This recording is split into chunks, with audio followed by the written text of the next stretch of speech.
How to play Pokemon Go in PC. So first, you just have to go to your search icon and look for BlueStack.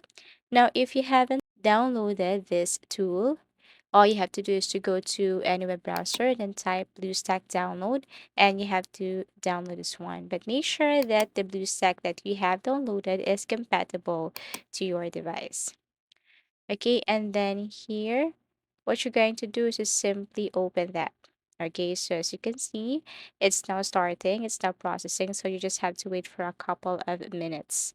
And then once you're here, you just have to go to the search icon and then kindly look for Google Play Store. Okay, tap this one. And then here, you just have to look for Pokemon Go. Okay, type Pokemon Go.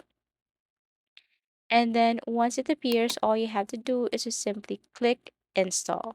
So you have to wait for a couple of minutes, okay? And then once you're done with this, all you have to do is to simply click play, okay? So that's how easy it is. You just need a BlueStack, go to Google Play Store, and then install Pokemon Go.